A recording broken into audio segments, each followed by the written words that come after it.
There was nothing special about this night. The air was cold and dry, and the weather had warmed just enough on this January day to wet the streets with melting ice. My feet were cold and wet, as the wear of my old patrol boots allowed just enough water to make my socks damp. The sun had set around 4:30 and the dark nights were beginning to wear thin. As I leaned over my computer to type a report, I could feel the tightness of my shoulder. I was sore from 15 minutes of CPR on an older male who didn't make it. Sometimes those were the worst, always causing second guessing. Maybe I didn't push hard enough, though I could feel the cartilage break beneath the pressure.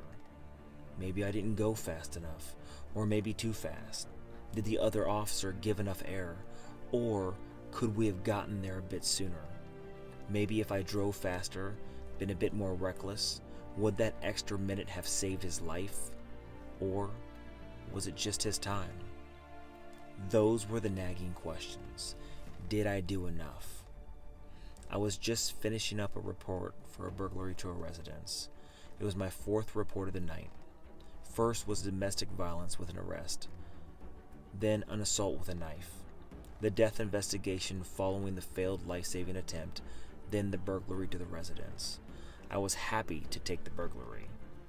There was already too much excitement for the night.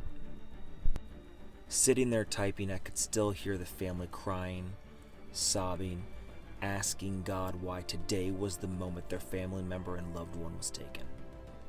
Often it's too unexpected, which I find to be the absolute worst.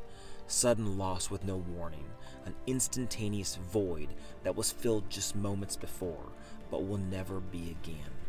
Those are the hardest moments. Long days like this end in the same way as easier days do. Walking through the door of an empty house.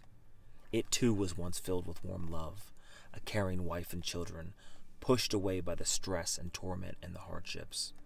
The dreams, the nightmares, keep me up, and the lack of sleep causes unwanted irritation. Eventually, they were pushed out by the resentment and anger, and I am left with an empty house and an even emptier heart.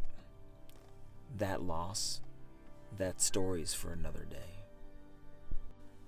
My uniform is stripped off in the garage as the grit, grime, and blood is thrown into the washing machine.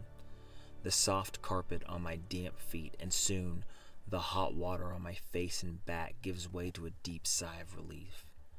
The day was truly over. But this too is taken. As I leave the bathroom and walk into an empty bedroom, my glass of whiskey and a cold pillow, the loneliness is almost unbearable. I turn on a fan to drown out the deafening silence, and I lay to my own thoughts, feelings, and try to sleep. I think about the man who died, and I give him a prayer that his passing was peaceful and quick. I pray he will be remembered and loved, as I would hope someone would feel similar for me.